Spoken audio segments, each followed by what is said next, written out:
A follow-up video for today.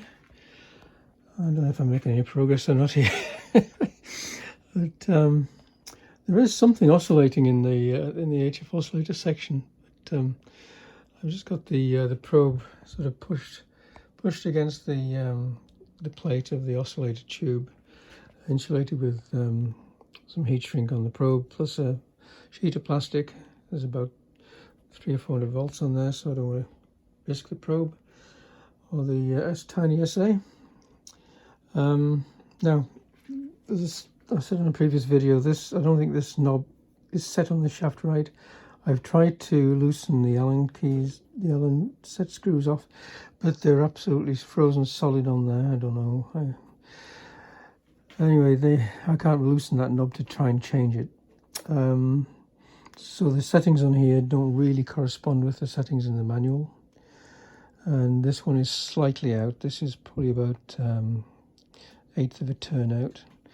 I think I can adjust that one, but that's not too important at the moment. I'm trying to get the oscillator frequency right.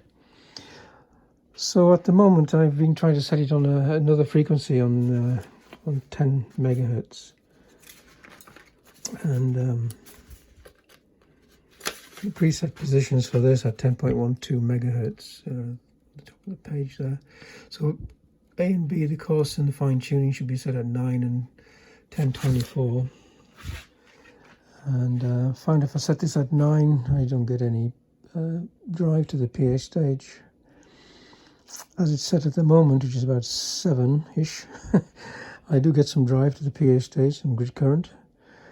But the fine tuning doesn't seem to work. If I turn this away from that frequency, I lose the grid current and I lose the signal on here.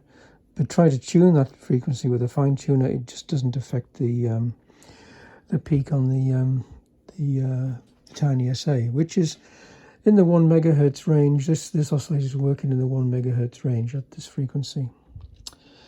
So I'll switch it on and I'll demonstrate that.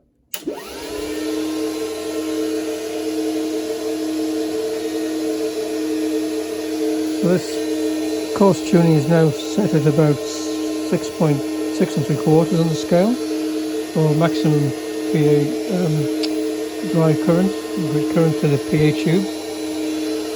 And on the tiny SA with 50 kilohertz span and the center frequency 1.82 megahertz. I'm just going to turn the fine tuning now.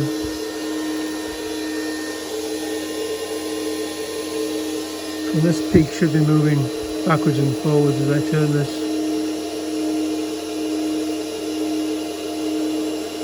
And it's just not moving.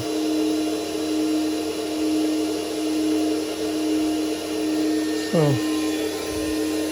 almost the full length of the 20 turns of the dial there on permeability tuning. And the frequency is not changing. So conclusion from that is that this drive to the permeability tuning probably isn't coupled up properly. So what I might do next is to remove this front panel and just see what I can see external to the back part of the chassis here where the HF oscillator is. I think that's quite difficult to get into to check that, but I might be able to see if this knob is actually rotating the permeability tuning shaft.